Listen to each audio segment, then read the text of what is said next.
KMF ಅಧ್ಯಕ್ಷ ಮಾಜಿ ಶಾಸಕ ಭೀಮಾ ನಾಯಕ್ ಅವರ ವಿರುದ್ಧ ಈಗ ಮಾದಿಗ ಸಮುದಾಯದ ಮುಖಂಡವರು ಕೂಡ ಸಿಡಿದಿದ್ದಿರ್ತಕ್ಕಂಥದ್ದು. ಯಾತಕ್ಕಾಗಿ ಸಿಡಿದಿದ್ದಾರೆ ಅನ್ನೋದ್ರ ಕುರಿತು ಇವತ್ತು ಖುದ್ದು ಇಲ್ಲಿ ನೋಡ್ತಾ ಇರ್ಬೋದು ಯಾವ ರೀತಿಯಾಗಿ ಇವತ್ತು ತಮ್ಮ ಆಕ್ರೋಶವನ್ನು ಹೊರಹಾಕಿದ್ದಾರೆ ಮಾದಿಗ ಸಮುದಾಯದವರು. ಯಾಕಂದರೆ ನಿನ್ನೆ ಒಂದು ಏನು ಮದುವೆ ಸಮಾರಂಭ ಇತ್ತು, ಆ ಮದುವೆ ಸಮಾರಂಭಕ್ಕೆ ಹೋದಂಥ ಸಂದರ್ಭದಲ್ಲಿ ಈ ಏನು BJP ಮುಖಂಡರು ಈ ಮಾದಿಗ ಸಮುದಾಯದವರು ಯಾಕೆ ಈ ಮದುವೆಗೆ ಹೋದರೆ ಅನ್ನುವಂಥ ಪ್ರಶ್ನೆಯನ್ನು ಜಿಲ್ಲಾ ಉಸ್ತುವಾರಿ ಸಚಿವ ಜಮೀರ್ ಅಹಮದ್ ಅವರು ಅವರಿಗೆ ಈ ಒಂದು ಮಾತಿನಿಂದ ನಿಂದನೆ ಮಾಡುವಂಥ ಕೆಲಸ ನಮಗೆ ಮಾಡಿದ್ದಾರೆ. ಈ ಸಮುದಾಯಕ್ಕೇನೆ ಅವರು ಅವಮಾನ ಮಾಡಿದಂಥ ಘಟನೆ ಇದಾಗಿದೆ ಅನ್ನುವಂಥ ಮಾತನ್ನು ಈಗ ಖುದ್ದು ವಿಜಯನಗರ ಜಿಲ್ಲೆಯ ಎಲ್ಲ ಸಮುದಾಯದ ಏನು ಮಾದಿಗ ಸಮುದಾಯದ ಮುಖಂಡರು ಒಕ್ಕೊರಲಾಗಿ ಈಗ ಭೀಮಾ ನಾಯಕರ ವಿರುದ್ಧ ಸಿಡಿದೆದ್ದಿರ್ತಕ್ಕಂಥದ್ದು. ಈಗ ನಮ್ಮ ಜೊತೆಗೆ ಖುದ್ದು ಮಾದಿಗ ಸಮುದಾಯದ ಮುಖಂಡರಿದ್ದಾರೆ, ಅವ್ರನ್ನೇ ಮಾತಾಡ್ತಾ ಹೋಗ್ತೀನಿ. ಸರ್, ನಿನ್ನೆ ಏನಾಯ್ತು ಘಟನೆ ಅಂತ ಅಲ್ಲಿ? ನಿನ್ನೆ ನಮ್ಮ ಸಮಾಜದ ಮುಖಂಡರಾದ ಸೋಮಶೇಖರ್ ಅವರು ತಮ್ಮ ಮಗನ ಮದುವೆನ ಕಮಲಾಪುರದಲ್ಲಿ ಮಾಡಿದರು. ಅವರು ಜಮೀರ್ ಅಹಮದ್ ಅವ್ರನ್ನ ಆ ಕಾರ್ಯಕ್ರಮಕ್ಕೆ ಆಹ್ವಾನ ಮಾಡಿದ್ದಕ್ಕೆ ಅವರು ಜಮೀರ್ ಅಹಮದ್ ಅವರು ಮದುವೆಗೆ ಬಂದಿದ್ದಾರೆ. ಬಂದೋದ್ಮೇಲೆ ಏನಾಗಿದೆ, ಅವರು ಮದುವೆ ಮುಗಿಸ್ಕೊಂಡು ಹೋದ್ಮೇಲೆ ಅಲ್ಲಿ ಭೀಮಾ ನಾಯಕ್ ಅವರು ಜಮೀರ್ ಅಹಮದ್ ಅವ್ರಿಗೆ ಯಾಕೆ ನೀವು ಅವ್ರ ಮದುವೆಗೆ ಹೋದಿ, ಅವ್ರು BJP ಮುಖಂಡರು, ಅವ್ರು ನಮ್ಮನ್ನು ಸೋಲಿಸಿದ್ದಾರೆ, ಅವ್ರ ಮದುವೆಗೆ ಹೋಗ್ಬಾರ್ದಾಗಿತ್ತು ನೀವು, ಅವರೆಲ್ಲ ನಮ್ಮನ್ನ ಯಾವತ್ತೂ ಕೂಡ ನಮ್ಮ ಕ್ಷೇತ್ರ ನಮ್ಮನ್ನು ಸೋಲಿಸಿದ್ದಾರೆ, ಅವ್ರ ಮದುವೆಗೆ ಯಾಕೆ ಹೋದ್ರಿ ನೀವು, ಯಾರನ್ನ ಕೇಳೋದ್ರಿ, ಯಾರು ಕರ್ಕೊಂಡು ಹೋದ್ರಿ ಅಂತ ಪ್ರಶ್ನೆ ಮಾಡ್ತಾರೆ. ಯಾಕಂದರೆ ನಾವು ಸಮಾಜದಲ್ಲಿ ಇದ್ದೀವಿ, ಈ ಭೂಮಿಯಲ್ಲಿ ವಾಸ ಮಾಡ್ತೀವಿ. ನಮ್ಮ ಮದುವೆಗಳಿಗೆ ಎಲ್ಲ ಸಮಾಜನ ಕರಿತೀವಿ, ಎಲ್ಲ ಮುಖಂಡರನ್ನ ಕರೆದೀವಿ, ಎಲ್ಲ ಪಕ್ಷನ ಕರೆದೀವಿ. ನಮ್ಮ ಸಮಾಜನೇ ಭಾಳ ಟಾರ್ಗೆಟ್ ಮಾಡಿ ಭೀಮಾ ನಾಯಕ್ ಅವ್ರು ಮಾತಾಡೋದು ತಪ್ಪು. ಅವರು ಈ ರೀತಿ ಮಾಡೋದ್ರಿಂದ ಏನಾಗುತ್ತೆ, ನಮ್ಮ ಸಮಾಜದ ಇಡೀ ಬಳ್ಳಾರಿ ಜಿಲ್ಲೆ ಮತ್ತು ರಾಜ್ಯದಲ್ಲಿ ನಮ್ಮ ಜನಕ್ಕೆ ಭಾಳ ಅವಮಾನದ ರೀತಿ ಆಗಿದೆ. ನಿನ್ನೆ ಸಾಕಷ್ಟು ಕೂಡ ನಮ್ಮ ಸಮಾಜ ಯುವಕರೆಲ್ಲ ಒಂದು 70-80 ಜನ ಹೋಗಿ ಎಲ್ಲರ ಜಮೀರ್ ಅಹಮದ್ ಅವ್ರಿಗೆ ನಮ್ಮ ಮನೆಗೆ ಊಟಕ್ಕೆ ಬಂದಾಗ ಕೇಳಿದ್ದಾರೆ, ಏನು ಸರ್ ನಮ್ಮ ಮನೆಗೆ ಬಂದಿದ್ದಕ್ಕೆ ಪ್ರಶ್ನೆ ಮಾಡ್ತಾನೆ, ಪ್ರಶ್ನೆ ಮಾಡೋಕೆ ಆತಗೆ ನೈತಿಕತೆ ಇದೆ, ಯಾರತ ಏನು ಬಂದಿತ್ತಪ್ಪ ನೀವೆಲ್ಲ ಎಲ್ಲ ಸಮಾಜಕ್ಕೆ ಭಾಳ ಚೆನ್ನಾಗಿದೆ ಅಂತಂದರೆ. ತಾವು ಯಾವ ಪಕ್ಷದಲ್ಲಿದ್ದೀರಿ ಸದ್ಯ? ಈಗ ತಾವು ಕಾಂಗ್ರೆಸ್ ಪಕ್ಷದಲ್ಲಿದ್ದೀನಿ. ನಿನ್ನೆ ಅವ್ರು ನಮ್ಮ ಮನೆಗೆ ಕೂಡ ಊಟಕ್ಕೆ ಬಂದಾರೆ.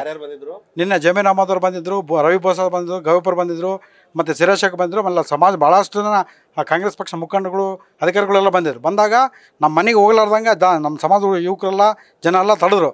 ಯಾಕ್ರಿ ನೀವು ಮದುವೆಗೆ ಹೋದರೆ ಭೀಮಾ ನಾಯಕ್ ನಿಮ್ಮನ್ನು ಅಡ್ಡ ಮಾಡಿದ್ದಾನೆ, ಈ ಥರ ಮಾಡಿದ ತಪ್ಪಲ್ಲ ಅಂತಂದೇಳಿ ಅವ್ರು ಜಮೀರ್ ಅಹಮದ್ಗೆ ಪ್ರಶ್ನೆ ಮಾಡಿದ್ಮೇಲೆ ಇಲ್ಲ ಮಾತಾಡ ಅಂತೇಳಿ ಊಟ ಮುಗಿಸ್ಕೊಂಡು ಹೋಗ್ಬೇಕಾದ್ರೆ ಮತ್ತೆ ಗೆರವಾಗಿದೆ ಜಮೀರ್ ಅಹಮದ್ಗೆ. ಇಲ್ಲ ನಾನು ಮಾತಾಡ್ತೀನಿ, ನಾನು ಸರಿ ಮಾಡ್ತೀನಿ ಅಂತಂದೇಳಿ ಜಬೀಮ್ ಅನ್ಕೊಂಡು ಹೋಗಿದ್ದಾರೆ. ಆದರೆ ಭೀಮಾ ನಾಯಕ್ ನಮ್ಮ ಸಮಾಜದ ವಿರುದ್ಧ ಮಾತಾಡೋದು ಭಾಳ ನಮಗೆ ನೋವಾಗಿದೆ, ಅದು ಖಂಡನೀಯ. ಆತ ಎಲ್ಲಿ ಬಹಿರಂಗವಾಗಿ ಓಡಾಡಿದ್ರೆ ನಮ್ಮ ಸಮಾಜ ಯುವಕರು ಅವ್ರನ್ನ ಗೆರವಾಕೋದು ನಿಜ. ಇಲ್ಲಿ ಇನ್ನೊಬ್ರು ಮಾದಿಗ ಸಮುದಾಯದ ಮುಖಂಡರಿದ್ದಾರೆ, ಅವ್ರನ್ನೇ ಮಾತಾಡಿಸ್ತಾ ಹೋಗ್ತೀನಿ. ಸರ್, ಈಗ ನಿನ್ನೆ ಈ ಘಟನೆ ಆದ ಬಳಿಕ ಈಗ ನೀವು ಒಕ್ಕರ್ಲಾಗಿ ಏನೆಲ್ಲ ನಿರ್ಧಾರ ತಗೊಂಡಿದ್ದೀರಿ ಸರ್? ಈ ಘಟನೆ ಆದಮೇಲೆ ಭೀಮಾ ನಾಯಕ್ ಅವರು ಎದಕ್ಕೆ ಈ ಥರ ಮಾಡ್ತಾಯಿದ್ದಾರೆ, ನಮ್ಮ ಸಮಾಜನ ಎದಕ್ಕೆ ಟಾರ್ಗೆಟ್ ಮಾಡ್ತಾಯಿದ್ದಾರೆ ಎಂಬುದ್ರ ಬಗ್ಗೆ ನಮಗೆ ಗೊತ್ತಿಲ್ಲ. ಯಾಕಂದರೆ ಹಿಂದೆ ಅವರು 10 ವರ್ಷ ಶಾಸಕರಾಗಿದ್ದಾಗ ಕೂಡ ನಮ್ಮ ಜನರಿಗೆ ಸಾಕಷ್ಟು ಕಿರುಕುಳ ಕೊಟ್ಟಿದ್ದಾರೆ. ಆದರೂ ಕೂಡ ಅವ್ರ ವಿರುದ್ಧ ನಾವು ಒಂದು ಚಕಾರ ಎತ್ತಿಲ್ಲ. ಆದರೆ ನಿನ್ನೆ ಬೇಕಂತಲೇ ಇವತ್ತು ಏನು ನಮ್ಮ ಸೋದರರ ಮದುವೆಗೆ ಹೋದಾಗ ಈ ಥರ ಮಾತಾಡ್ದಾರಲ್ಲ, ಅವರಿಗೆ ಏನಾಗಿದೆ, ಏನು ಭ್ರಮಣ ನಿರಸ ಆಗಿದೆ ಎಂಬುದು ನನಗೆ ಅರ್ಥ ಆಗ್ತಾಯಿದೆ. ಯಾಕಂದರೆ ಅವರಿಗೆ ಒಂದು ಸಮಾಜದ ಕಳಕಳಿ, ಯಾಕಂದರೆ ಆತ ಕೂಡ ಒಂದು ಕಟ್ಟಕಡೆ ಸಮಾಜದಿಂದ ಬಂದಂಥ ವ್ಯಕ್ತಿ.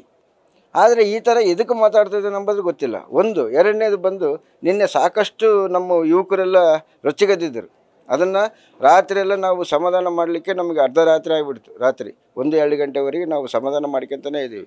ಮುಂದಿನ ದಿನ ಯಾಕಂದರೆ ನಮ್ಮ ಪಕ್ಷದ ಒಂದು ಸಾಧನಾ ಸಮಾವೇಶ ಇದೆ, ಅದರ ವಿರುದ್ಧ ದಂಗೆ ಹೇಳ್ಬೇಕಂತಂದೇಳಿ ಇಡೀ ಬಳ್ಳಾರಿ ಜಿಲ್ಲೆನೇ ಅಖಂಡ ಬಳ್ಳಾರಿ ಜಿಲ್ಲೆ ಇವತ್ತು ಎಲ್ಲ ಮನೆಗೆ ಈ ವಿಷಯ ತಲುಪಿದೆ. ಅಂದರೆ ನಾವೇನು ಈ ಸಮಾಜದ ಏನು ಅಷ್ಟು ನಿಕ್ಷಿಪ್ಸವಾಗಿ ಕಾಣ್ತಾ ಇದ್ದೇವೆ. ಏನು ಬಂಜಾರ ಸಮಾಜ ಆಗಿರ್ಬೋದು, ಮಾದಿಗ ಸಮಾಜ ಅವರು ಇಲ್ಲಿವರೆಗೆ ಯಾವ ಥರವಾದ ಘಟನೆಗಳು ನಡೆದಿಲ್ಲ. ಬೇರೆ ಸಮಾಜದ ಕೂಡ ನಮ್ಮದು ಇರ್ಬೋದು, ಆದರೆ ಈ ಸಮಾಜಕ್ಕೆ ಅವರಿಗೆ ನಮಗೆ ಯಾವ ಥರವಾದ ದ್ವೇಷ ಇಲ್ಲ. ಈಗ ಸಮಾವೇಶದಲ್ಲಿ ಭಾಗವಹಿಸ್ತೀರಾ ಇಲ್ಲ ಮಾದಿಗ ಸಮುದಾಯ? ಇಲ್ಲ, ಅವನು ಬೇಷರತ್ತಾಗಿ ಕ್ಷಮೆ ಆಶಿಸಬೇಕು. ಕ್ಷಮೆ ಆಶಲಿದ್ದಂದರೆ ನಾವು ಆ ಸಮಾಜನ ಆ ಕಾರ್ಯಕ್ರಮನೇ ಬಹಿಷ್ಕಾರ ಮಾಡ್ತೀವಿ, ಧಿಕ್ಕಾರಕ್ಕೆ ಹೋಗ್ತೀವಿ, ಬಹಿಷ್ಕಾರನೂ ಆಗ್ತದೆ. ಇದಿಷ್ಟು ಮಾದಿಗ ಸಮುದಾಯದ ಮುಖಂಡರು ಹೇಳ್ತಾ ಇರ್ತಕ್ಕಂಥದ್ದು. ಏನು ಮೇ 20ರಂದು ಕಾಂಗ್ರೆಸ್ನ ಸಾಧನಾ ಸಮಾವೇಶ ನಡೀತಾ ಇದೆ. ಅಷ್ಟರೊಳಗಾಗಿ ಬೇಷರತ್ ಕ್ಷಮೆ ಕೇಳಬೇಕು ಮಾದಿಗ ಸಮುದಾಯಕ್ಕೆ ಭೀಮಾ ನಾಯಕ್ ಅವರು. ಒಂದು ವೇಳೆ ಆ ಕ್ಷಮೆ ಕೇಳದೇ ಇದ್ದರೆ ಸಾಧನಾ ಸಮಾವೇಶವನ್ನೇ ನಾವು ಒಕ್ಕೊರಲಾಗಿ ಬಹಿಷ್ಕಾರ ಮಾಡುವಂಥ ಕೆಲಸವನ್ನು ಮಾಡ್ತೀವಿ ಅನ್ನುವಂಥ ಎಚ್ಚರಿಕೆಯನ್ನು ಕೂಡ ಈಗ ಮಾದಿಗ ಸಮುದಾಯದವರು ನೀಡ್ತಾ ಇರತಕ್ಕಂತಹದ್ದು. Shivananda Hosalli, news fast, Vijayanagara. News first ನಿರ್ಭೀತಿಯಿಂದ ನಿಮ್ಮ ಪರವಾಗಿ.